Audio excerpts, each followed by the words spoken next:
रहा कि ये 12th बोर्ड का एग्जाम था, ठीक है। अब इजी तो कहीं से नहीं था, सारा मॉडरेट टू हार्ड था, मॉडरेट टू डिफिकल्ट था। भैया फिजिक्स का एग्जाम तो हो गया, तो अब उसके दुख से भी तो उभरेंगे। एक तरफ तो सीबीएसई बात कर रहा है कि ना ओपन बुक एग्जाम करवाया जाए, और दूसरी तरफ है ना जो सीबीएसई का जो नॉर्मल सिलेबस है, बच्चे कंफ्यूज हो रहे बैठ के कि कहीं में हम अलग दुनिया में कोई पेपर तो देने नहीं आ गए, ये फिजिक्स के क्वेश्चन हमने कभी नहीं देखे।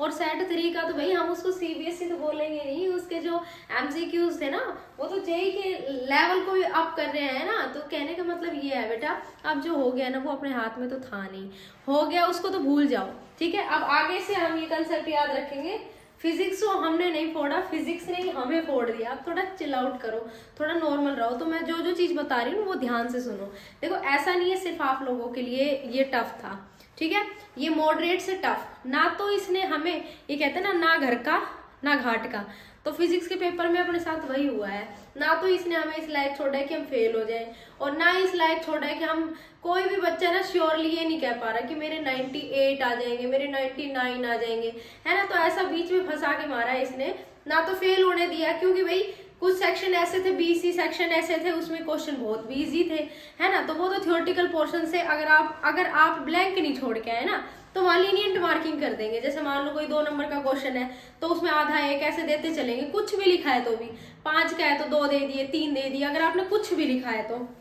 हाँ ब्लैंक छोड़ा है तो बात अलग, भाई उसमें लीनियंट मार्किंग क्या ही होगी, ठीक है। लेकिन एमसीक्यूज का तो ऐसा कर दिया कि एमसीक्यूज जहां पर आप लोगों के इतने ज्यादा ट्रिकी बनाए, उसके पीछे मतलब समझ में नहीं आ रही कि सीबीएसई ने किस सोच के साथ में ये पेपर सेट किया था।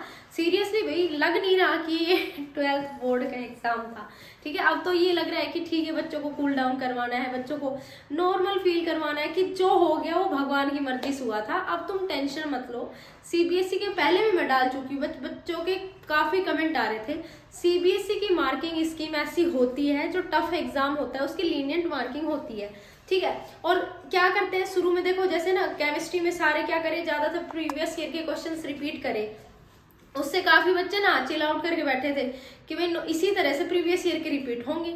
लेकिन फिजिक्स में हमें बिल्कुल शॉक कर दिया, 1 या 2 के अलावा कहीं क्वेश्चन रिपीट थे ही नहीं। तो कहने का मतलब ये नहीं है कि सारे इजी आते हैं या सारे टफ आते हैं, यानी कि आप मैथ्स का कहोगे कि मैम मैथ्स का भी इतना ही टफ आएगा, तो मैं ये कहूंगी जहां तक सीबीएसई जो इंटेंशन रखता है उस हिसाब से इतना टफ मैथ्स का नहीं देगा। बाकी हाँ टफ होगा तो आप अपनी प्रिपरेशन उस हिसाब से करके जाना, ठीक है। बट फिजिक्स जितना तो बिल्कुल नहीं होगा, ठीक है।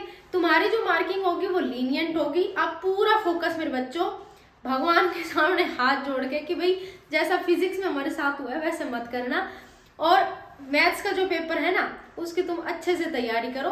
डेफिनेटली बेटा तुम्हारे जब मार्क्स आएंगे अच्छे ही आएंगे, जितनी तुमने बोर्ड्स में एक्सपेक्टेशन करी है उतनी तुम्हारे मार्क्स यानी परसेंटेज बनेगी, ठीक है बेटा। तो अब बिल्कुल डिमोटिवेट होने का टाइम भी नहीं हमारे पास में। फिजिकल एजुकेशन भी है, वो टॉप 5 में नंबर काउंट कराएगा, तो अच्छे से अपनी प्रैक्टिस करो, ठीक है। मैथ्स की अच्छे से अच्छी तैयारी करो, डेफिनेटली तुम्हारा पेपर बढ़िया होगा। और इसी उम्मीद के साथ में बेटा हम, क्योंकि आप लोग लगे हुए हो इतने पूरी साल हो गई, इसी उम्मीद के साथ थोड़े दिन और पढ़ लो, ठीक है बेटा। Thanks for watching.